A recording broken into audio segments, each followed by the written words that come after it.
You're listening to a podcast from The Word. We've been listening to NTS. Would you describe that as a radio station, Mark? That was my first question, because I thought, although it's audio and it's extraordinary, I can't believe that anybody in the world, in the 70 nations where it's actually listened to, are actually listening to it on a thing that you might describe as a radio. Do you think that was the case? I think it's highly unlikely. And also, I don't know what your definition of a radio station is, because I always think of a radio station as something where you listen to live entertainment. And there are bits of this that are live, but mostly it's not, is it? You just go and look for a particular genre that you're interested in. Well, no, it does live during the day. It does. But basically, everything that it does is kind of also stacked up, and it's there forevermore if you want to listen to it, you know. So if you want to go into its services. And so, you know, just to give you an idea of it, you know, you can go through, if you're accessing it on the internet, as I am at the moment, you know, you can go through and you can pretty much go through its various services and decide what you feel that you're in need of. So if you're in need of sedative, that is adult, here we go, Mark, adult lullabies and unobtrusive music for total calm, or the healing place, soft and peaceful sounds prime for meditation and relaxing. Don't assume oddball and idiosyncratic music for introspective travels. I was looking at Memory Lane. Turn on, tune in, drop out. Turn back the clock and lose yourself in a world of countercultural folk, LSD-laced psychedelia, sweet soul, and raw garage rock. It's absolutely extraordinary, you know, because it's like nothing else I've ever listened to before. Well, I have listened to it in the past, you know, and I have to say, first of all, hats off to the people running it, because it's not only still going, you know, in the many years since I first started listening to it, but it's really successful. It's thriving, you know. I doubt if anybody's making a fortune out of it, you know, but it's providing entertainment for significant numbers of people all over the world. It's got studios in LA and Shanghai and all sorts of places. 800 resident hosts, etc. I think also it's kind of your radio, or whatever we call this thing nowadays, is a thing that you can kind of do from home or anywhere, you know, if you've got the tools. And the first thing that strikes you about it is just the sheer amount of music that there is nowadays. You know, once you get away from the idea that you're a station who just has to reflect whatever's going on, you know, this week in the charts, or you have to do whatever the magic playlist says it is, or Radio 2 or anything, just the amount of music is mind-boggling. And the amount of music that you might describe as broadly being kind of ethereal is doubly mind-boggling. Incredible, yeah. Because I don't believe there was this amount of stuff 40 years ago. Was there? Do you think that? No, I mean, I think that most things had a rhythm section, didn't they? Which doesn't make anything ethereal at all, you know. That's true. But it's kind of slightly ambient, isn't it? It is absolutely extraordinary.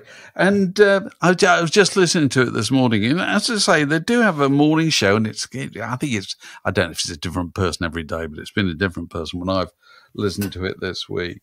And there's occasionally kind of glimmers of what I can dimly recall about John Peel in 1968. Certain remarks that they make, you know, I heard him talk about the weather. And he says, the weather's quite nice today, because he's in London, this person. And it is quite nice today. He says, but it's still beautiful in the rain. I thought that is just John the kind Peel. of thing What John was Peel. his favourite thing he said about it makes you want to throw open the windows and whisper "I love you" at the sky? It was very he talked about hugging trees and things. Absolutely, you know? I remember that so well. And then I think I heard the same presenter. He kind of kept using strange expressions like things were mental, and they were wicked, and they were heavy. And he talked about his journey all the time. He didn't say I like jazz. He talked about my jazz journey. Oh, well. The thing that struck me about NTS of many actually was that I think people are very wary now about being exposed to things that are outside their comfort zone. You know, you were talking about Peel, and one of the many wonderful things about Peel is you listen to Peel, you had absolutely no idea what he was going to play. You know, and he'd play some strange bit of industrial metal, and then he'd go into the old recording of 42nd Street, you know, and then it would be the Pretenders or whatever, you know. Whereas this thing, you can narrow it down so that you may be getting things you don't know, but they're all within a very tight frame.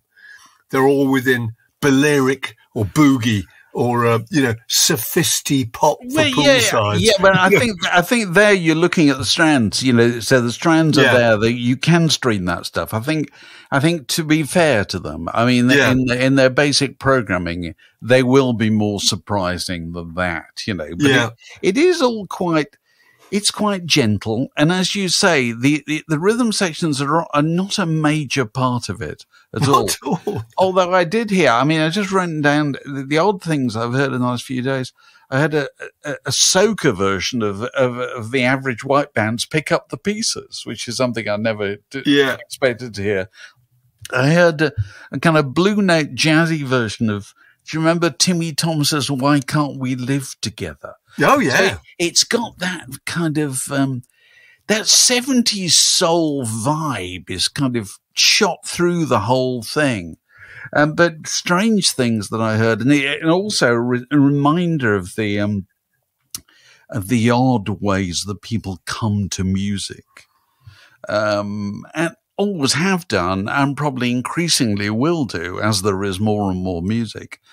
I heard Steve Miller's Fly Like an Eagle, which they were discussing, saying that it had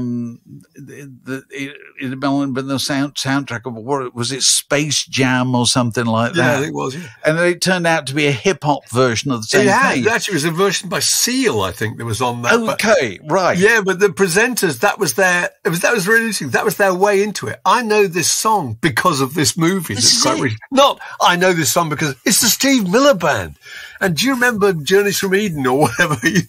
No, but that's the kind of truth about the consumption of music nowadays, and will be the truth going forward, that context has gone totally. Yeah, completely. Music just, after it's been there 5, 10, 20, 30, 40 years or whatever, nobody remembers where it came from. Nobody cares where it came from. No. It doesn't have to matter at all. You know, it's just, it shouldn't matter, really. It's just that people like you and I tend to see things chronologically. We think, oh, well, this was on the second album, and the thing we just heard was on the fourth album, or they influenced the record we're about to hear now. None of that matters, really. No, well, we experience music as a story, as a kind of unfolding story. Yeah. You know, we can tell you it in the order it happened.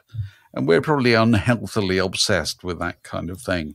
Whereas people in the future won't experience any of this stuff as a story. It'll just be, there is a vast warehouse, you know, an endless warehouse, like the ending of Raiders of the Lost Ark, you know, where all the music will just be piled there absolutely forever. And all you've got to do is think of some reason why you want to listen to that one rather than those untold billions of tunes behind it. You know, it is, I can't decide whether I find the prospect, you know, exhilarating or slightly tiring, you know, the sheer amount of stuff, you know, because as I've said this before, I think with music that, the precious thing with music is not the music, it's your attention. You know, because you haven't got that much of it. You can't be listening to 10 things simultaneously. So whatever thing you've chosen to give your attention to, your attention is the thing that matters. Because the music will still be there afterwards. Yeah, and it seems even more miraculous that you're listening to that specific piece of music when the options just, you know, expand by millions every day. Absolutely. And yet they finished up listening to this particular song by Little Feat or whatever. Yeah, it is extraordinary, isn't it? But anyway, it's an extraordinary undertaking. And if you haven't listened to it, NTS, you know, as I say, I would have said in years gone by, this is how to find it on the dial of your radio. If you've even got a radio, you know, You probably just need to shout at your computer, play NTS, and you'll find yourself listening to it. And the other thing that struck me about it is, we all have our ideas of freeform radio stations or freeform radio, that it sort of generally involves some Wolfman Jack loner sitting on on his own in an industrial estate somewhere, not quite organized, surrounded by piles of records, getting in late, probably as one DJ of our acquaintance used to do this many years ago, used to put on old long sitar records, because they were long enough to go and have sex with his girlfriend as they played. Well, I don't think any of that's going on anymore. What you have to take your hat off to with NTS is the level of organization. And I suppose it's 21st century organization, isn't it? It's technology organization. And it also struck me that listening to that kind of radio now is a solitary experience. And when we were kids, daytime radio particularly was not a solitary experience. Nighttime radio, certainly, if you're listening to Peel or whatever, you were probably listening on your own or with a mate. But in the daytime, it was for offices, wasn't it? It was for people together. I mean, I worked in a tractor factory when I left school in my gap year. And I can just remember how valuable Radio 1 was. Oh, you're in that factory and you heard it every day. I can remember the songs that were hits to this day. It was 1972. And I was 18, and it was Horse with No Name and Telegram Sam and American Pie. And you became really devoted to those DJs, even ones you didn't like DLT. I remember it was Noel Edmonds. It was Tony Blackburn, who I thought was fantastic. And a lot of that was just getting through the day, wasn't it? Getting through the day with other people and talking about what the DJ just said and talking about that record and talking about what they were trailing. And it did strike me that whole idea of radio. Now, when you say radio, I don't immediately think of people together in an office, people together listening comedy. I think of them sitting on their own in a room somewhere, just keying into some little track. It's one person communicating with one person. I suppose this may also account for, the surge of interest in NTS is just working from home, isn't it? Yeah, completely. That's what it's built for. Yeah. People in their attics, like you and me. The Word Podcast, prime cuts of popular culture served fresh each week. We like to keep up to date, don't we, Dave? And so we've been reading what? We've been reading a copy of Record Mirror. From the week ending May the 14th, 1966, when, let's just remind ourselves, as they proudly claimed on the masthead, largest selling colour pop weekly newspaper. It probably was. And do you know how much it cost in 1966, Mark? How much was it? Sixpence. No. Sixpence. What a good deal. Let's just remind younger listeners, they're all younger listeners. What am I talking about? That's 2.5p, isn't that right? No, it's not. It's less than that. Hang on a second. Is that right? No, it's 2.5p. Sixpence is 5. It's 2.5p. It's 2.5p. It's half a shilling. It's 2.5p. It's half a shilling. That's a good deal. And it's got the loving spoonful on the cover, and as well as a cover advert for Hohner keyboards. But the excited headline is "Inside Tony Hall talks about new Beatles LP," which was amazing. It does. Go on. I thought that was really interesting, but I thought it was interesting because there was compared to the other reviews at the time, because it was so. Well, it wasn't a review. It's a preview. No, wasn't a preview. Let's just be clear about it. Tony Hall was a chum of the Beatles. Tony Hall only died a couple of years ago, and used to. I can't believe this. You know, all those years we're at Smash Hits in Carnaby Street, Mark. Yeah. Tony Hall had an office right across the road. Directly across the road. No. And I used to think to myself, I'd love to go and talk to Tony Hall, because I used to listen to Tony Hall on Radio Luxembourg in the 60s when he used to do the Atlantic. So would he have been in it at the time? Yeah, he would. He worked as a kind of plugger and what. Nobody did that kind of thing in those days. I talk about 40 years ago. He would have been really pleased. He probably would have been. But I thought one of the things that made me think that which we're going to get onto, his preview in a second, was so extraordinary, was that, you look at the other stuff in that edition, there was a letter in the letters column, which started off, I never thought I'd see the day when this happened, but some of the most imaginative records around today are by girl singers. Oh, yeah. Norman Tanega, Norman Tanega, Walking My Cat Named Dog was in the chart. Exactly, yeah. And that's what they're talking about. The singles reviews are of Cab Calloway and Johnny Mattis. There's a review of the Capitals' Cool Jerk, which says, a fairly routine beater with a good sense of rhythm. The review of Paint It Black, actually, we was talking about that, by the Stones. It says, sitar featured after a dangling introduction, then a sudden surge of up-tempo beat. It says, the B-side, Long, Long, Long While, it's Long, Long While, isn't it? Is that the flip is bluesier and drags a little, but a good antidote to the top deck. So you've got that kind of sensibility going on. And then Tony Hall comes in. Tony Hall starts off by saying the tracks on the next Beatles album, which is mixes of it, which is obviously his Revolver. He says, maybe the most revolutionary made by any pop group. They shatter convention, and they may well have fantastic and far-reaching effects on the whole future of music. He describes one of the tracks as being as revolutionary as Ornette Coleman appeared to the jazz scene a decade ago. They are so far ahead. It's fantastic, isn't it? He talks about the void. He says, I'm not going to mention any titles. Matter of fact, some of them don't even have titles yet, including one that's had the greatest effect on me. The boys talk about it as the void. But I very much doubt it will end up as that. It has the weirdest, wildest electronic effects I've ever heard. Sound-wise, it's like a hypnotically horrific journey through the dark, never-ending jungle of someone's mind. Indian instruments are cleverly utilised, the effect of shapes and sounds and colours looming over and above one and zooming in and out of a monotonous drone. Great drumming behind by Ringo. It's fantastic, which is obviously Tomorrow Never Knows, isn't it? He talks about a track where McCartney said there's a McCartney song about lonely people set against a drummerless backing of ominous violas, violins and cellos.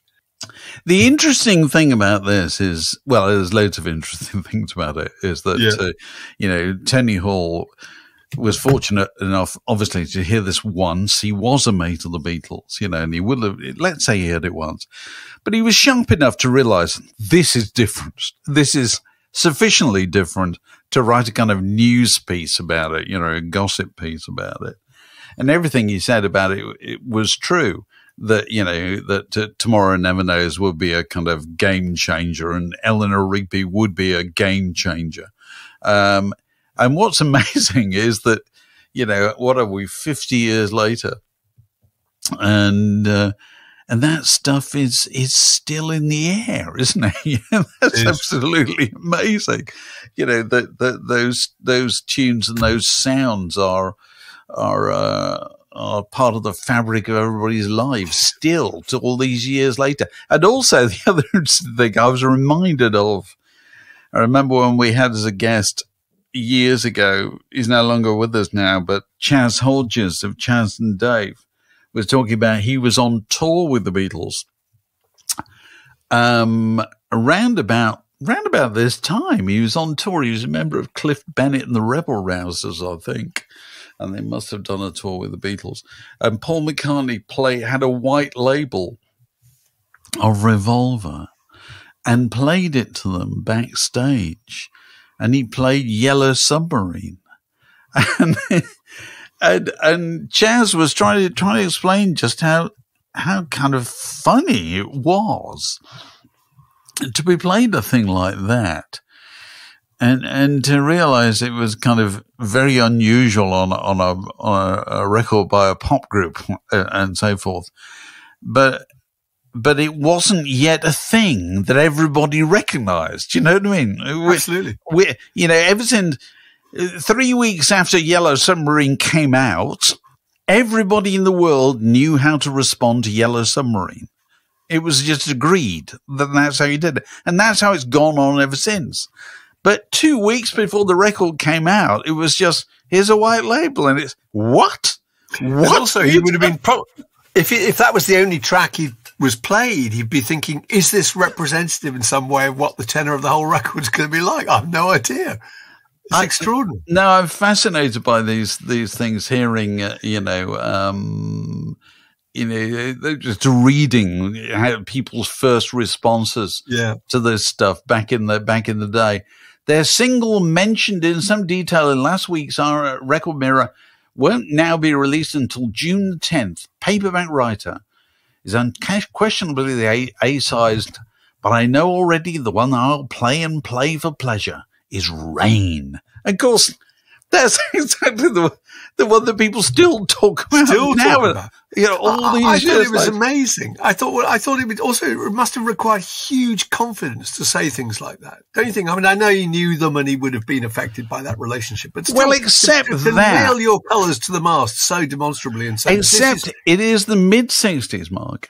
And so not so much, 65, 66, as we've talked about recently, every week brought forth something that was unlike anything you'd ever heard before, and you knew you'd be listening to it for a long, long time.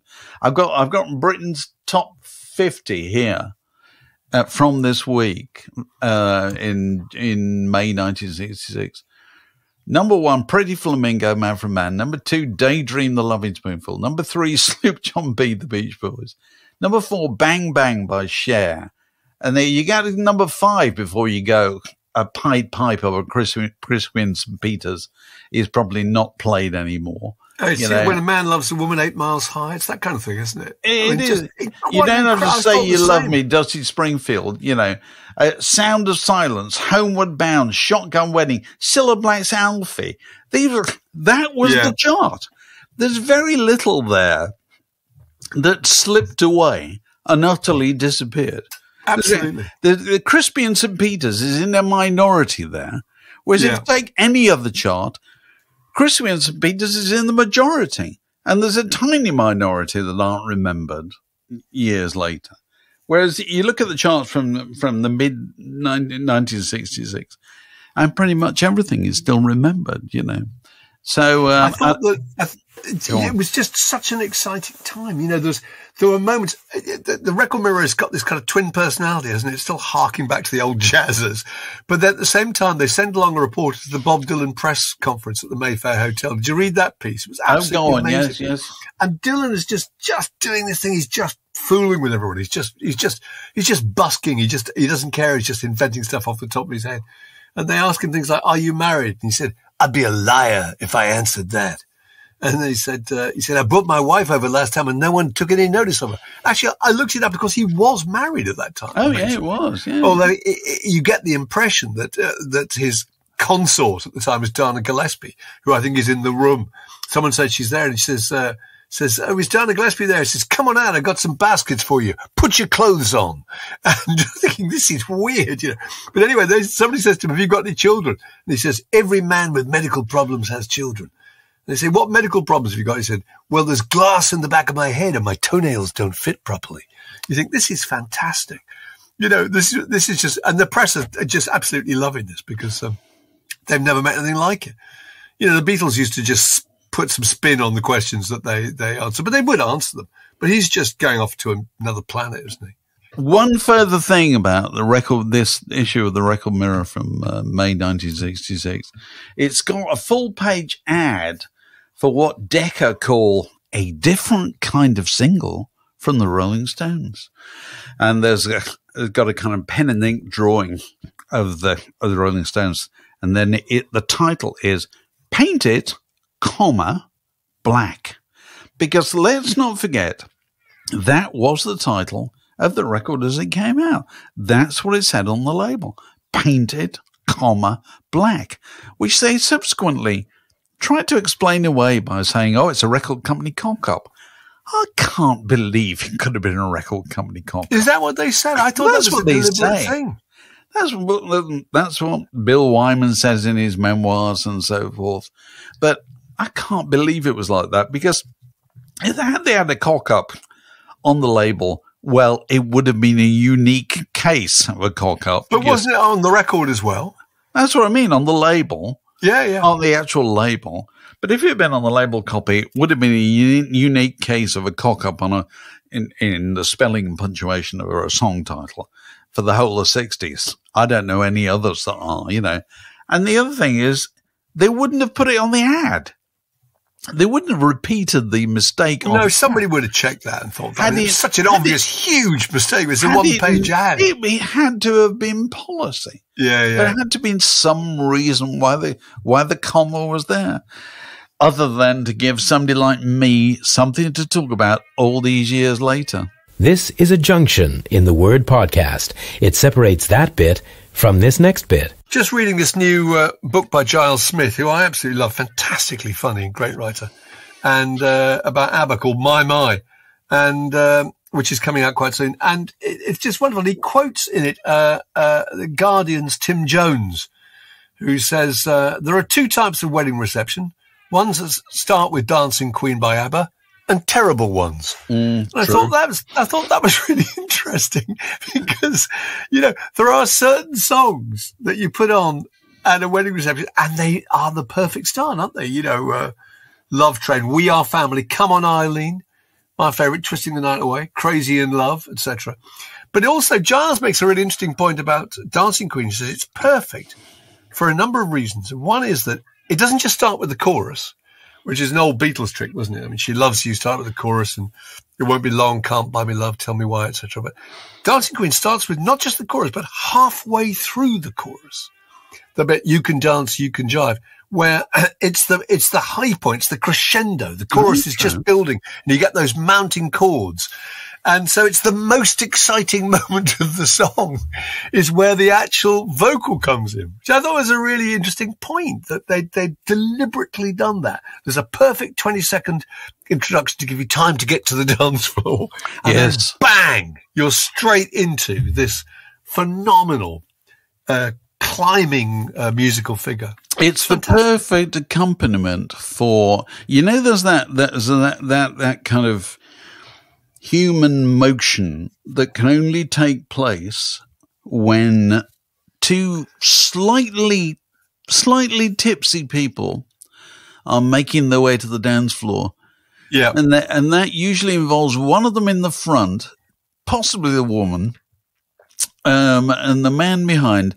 And the woman is tugging the man with her hand over her right shoulder, holding his hand. Do you see what I mean?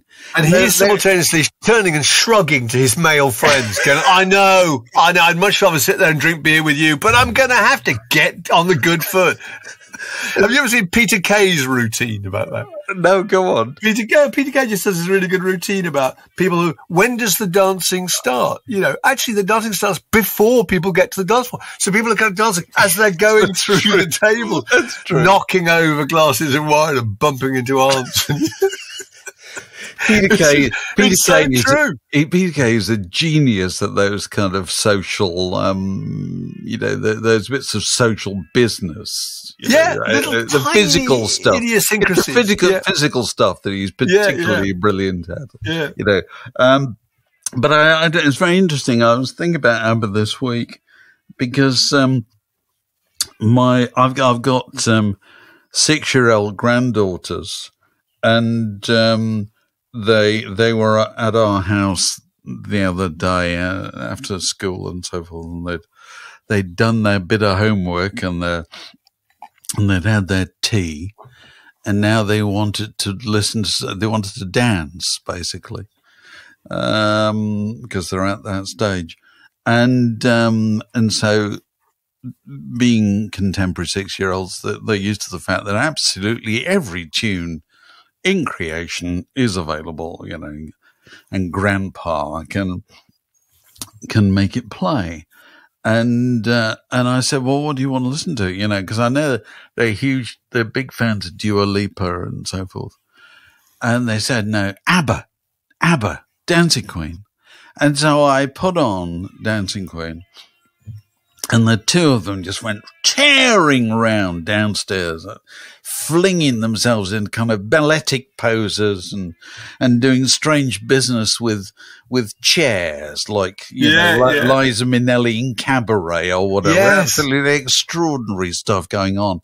And I just thought, what a magical thing about ABBA, that they communicate, to people, not born 7 years ago, never mind, it's not nostalgia at all, it's just the appeal of ABBA. And here's the question I want to put to you, and because my daughter, she had said, they're terribly keen on Dua Lipa. And she had talked about trying to get tickets or whatever. And I said, listen, you're mad, it costs you a fortune. And they'll just find the whole experience bewildering and so forth. And then I thought about it later on. I thought, actually, what you ought to do with 2 6-year-olds is take them to see the ABBA show. ABBA Voyage. ABBA Voyage. That would be perfect. Now, is that perfect, or is that just faintly disturbing? No, that's brilliant. People that we know and whose opinions we trust implicitly have been to see that and say it's fantastic. No, I'm sure it's fantastic. I doubt that at all. And I thought I could see the appeal of this. It's guaranteed you get all the hits. It's clear what ABBA are all about. But how do you deal with the subject with a couple of 6-year-olds that the first concert that they ever go to is to see some people who are not there? Who are not there. That's chilling. Why in years to come, what was the first gig you saw? A load of holograms.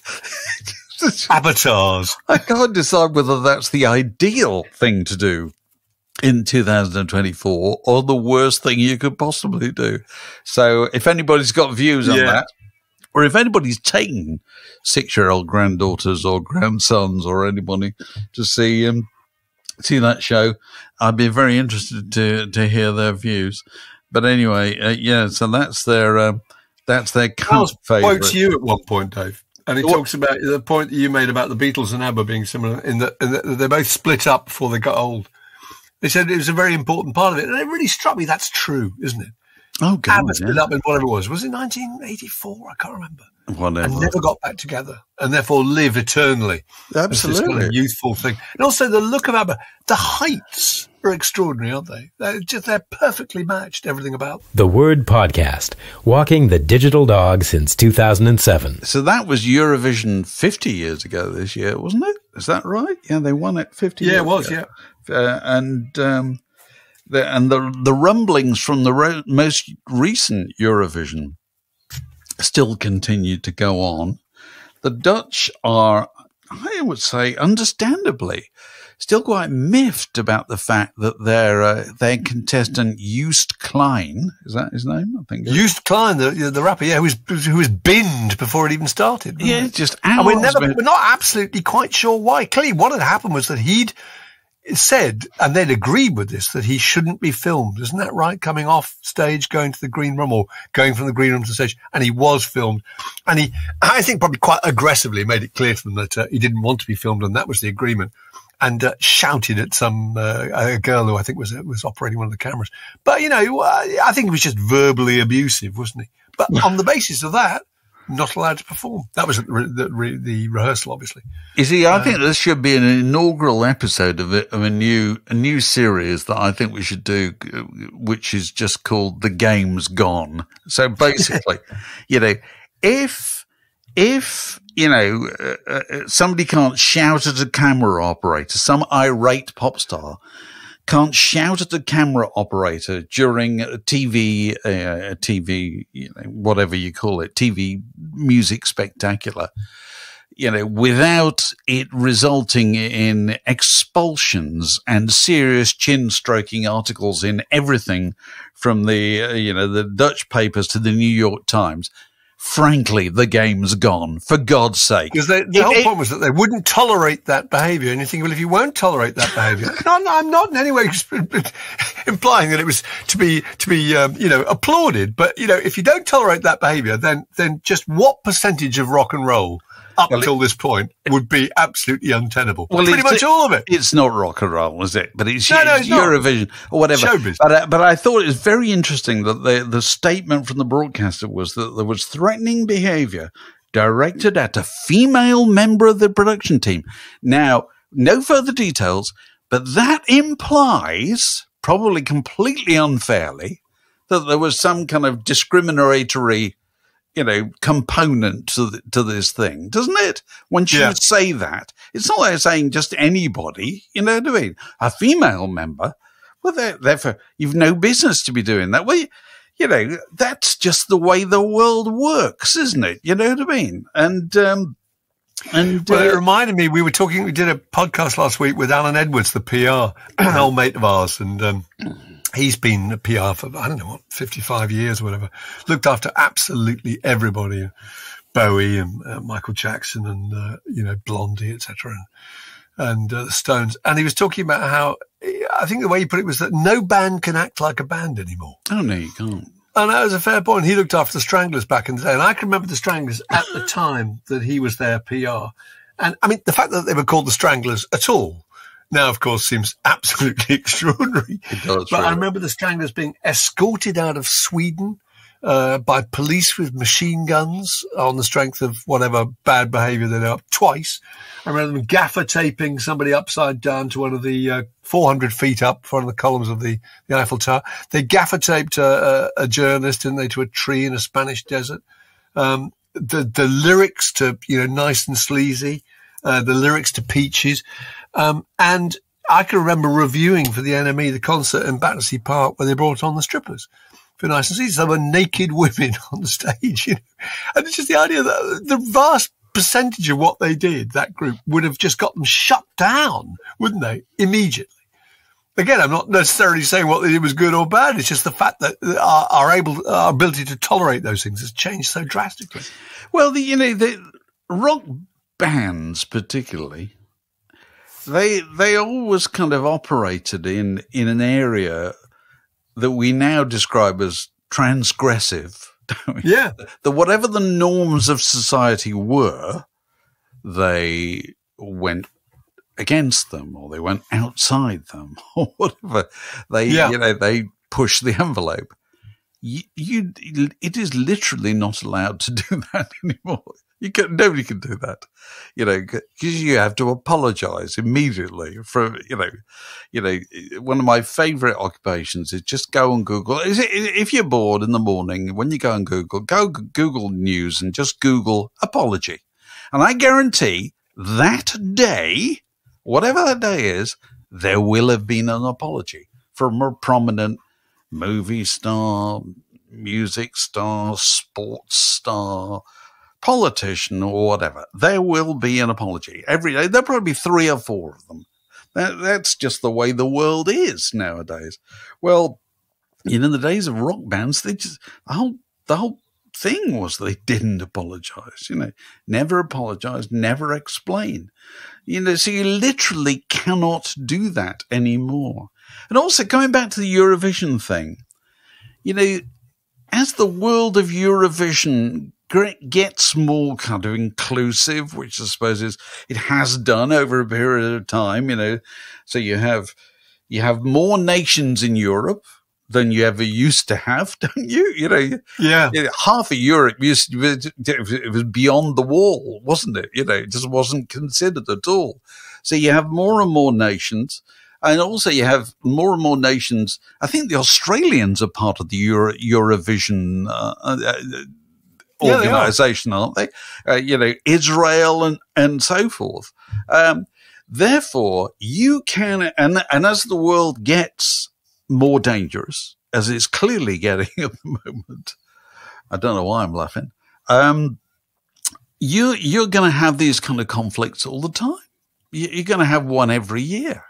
It always was a bit political, but it's now intensely political, isn't it? Because not that I'm remotely bothered, but Ollie Alexander, and I didn't watch it, Ollie Alexander, the British contestant, got 0 points, didn't he, from the public vote.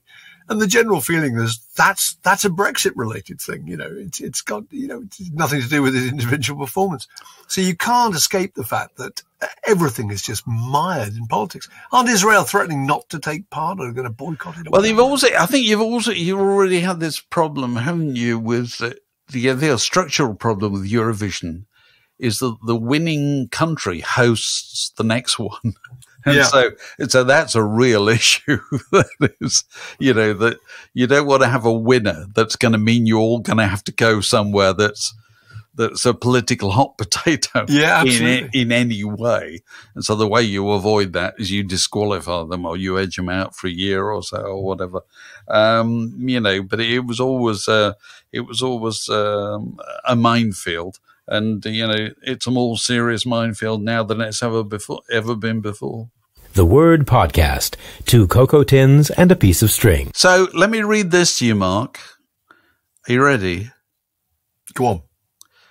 The Beatles, that mercurial quartet of Liverpool lads, forever etched their indelible mark upon the tapestry of pop culture, weaving a melodic mosaic that resonates through the ages, their harmonious cadence an enduring testament to the boundless creativity of an era.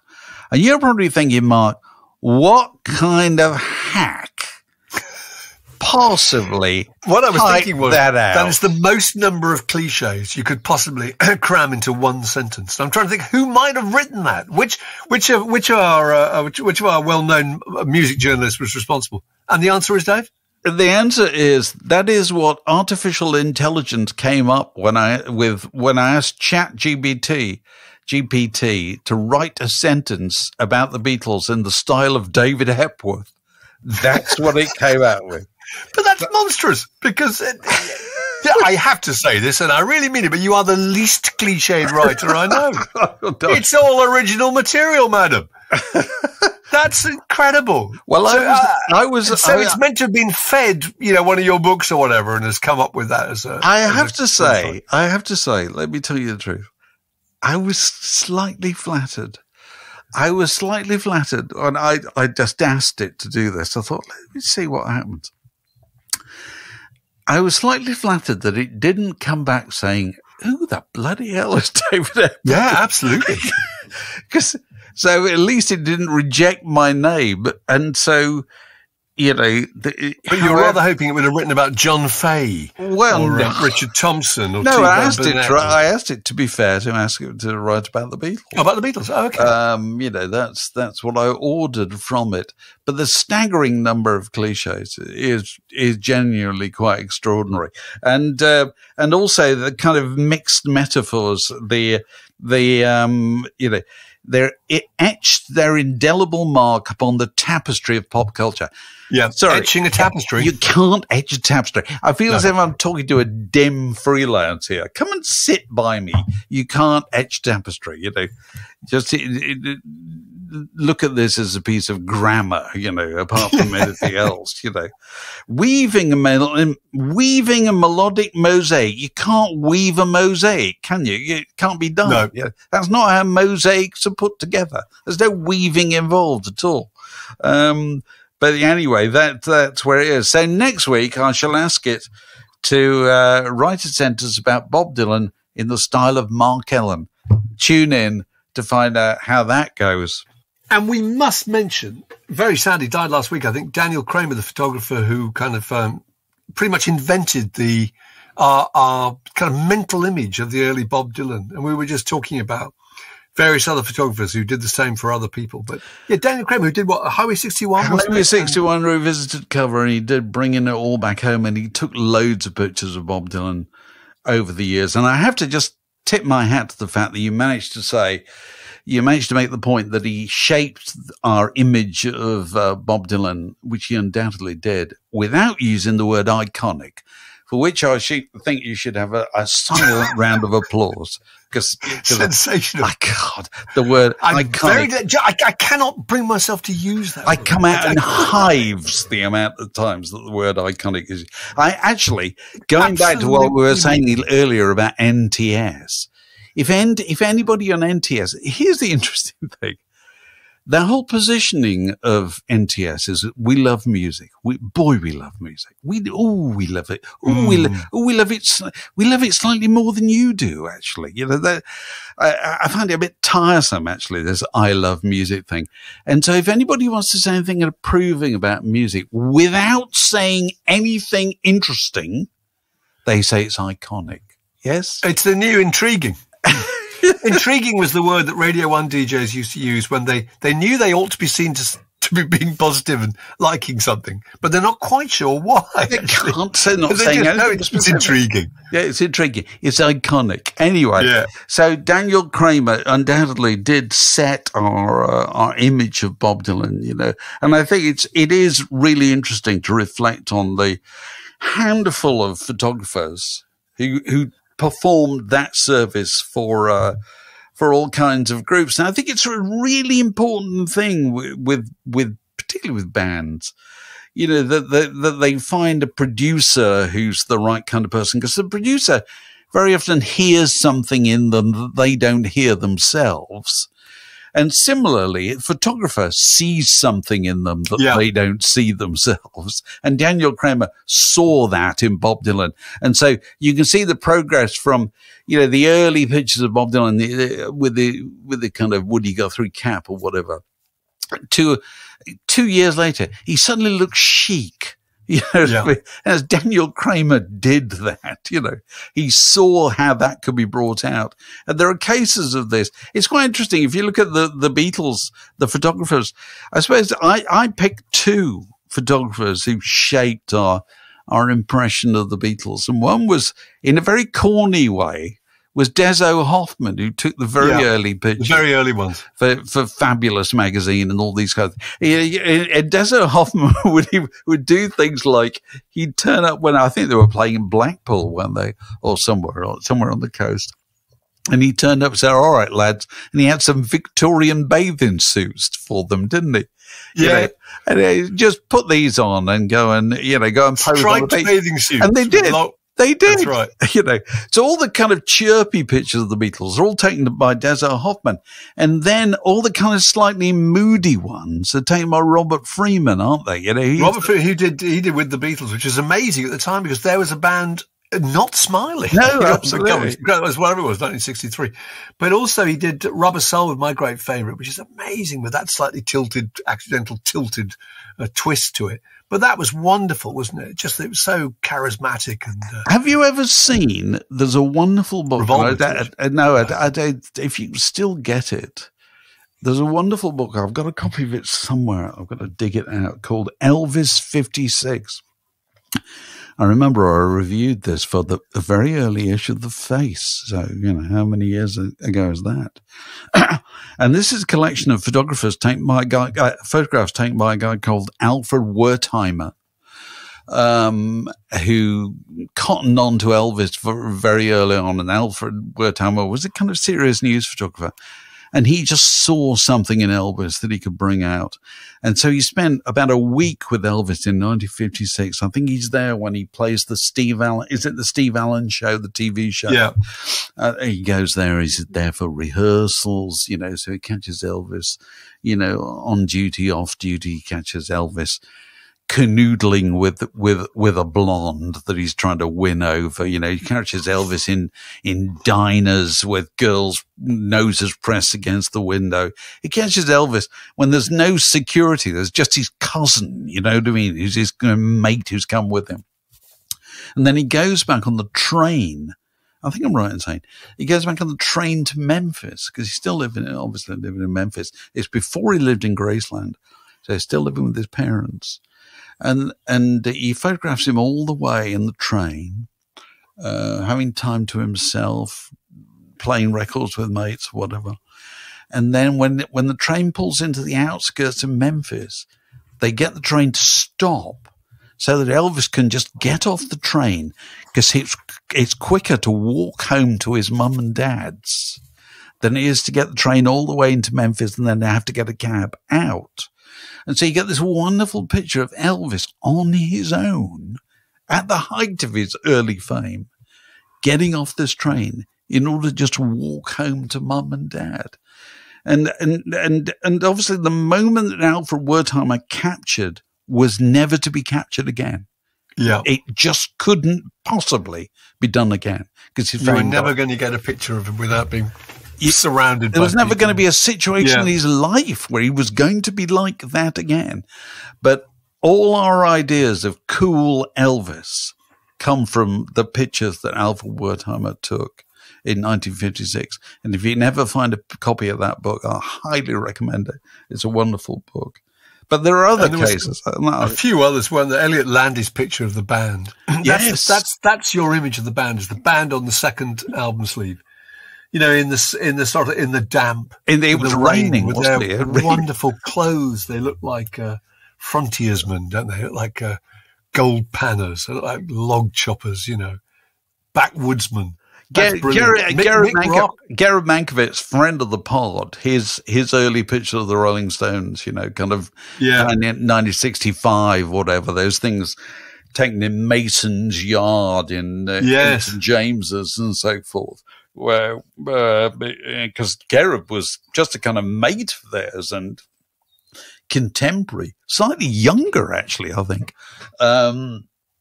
But he caught something in the Rolling Stones that nobody had ever seen before, and very much formed a perfect. And Jim Marshall, was it Jim Marshall who took the picture of Johnny Cash? Johnny Cash giving the single finger salute, and I think Folsom Prison. I can't remember where it was now. San Quentin. I think it's San Quentin. Possibly. Maybe it was actually San Quentin where he recorded the album. But it's the idea that, you know, when you think of Johnny Cash, you think of that picture. Think of that picture. That one single picture.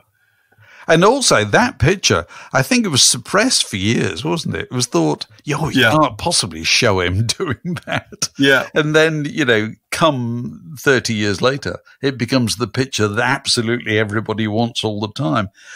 And we mentioned it before. I don't think the Clash would have been the Clash without Penny Smith's photographs. Do you think? No, again, there's one picture that comes to mind, which is the one that she took on the roof, I think, of a building in Notting Hill Gate in Ladbroke Grove, where it was.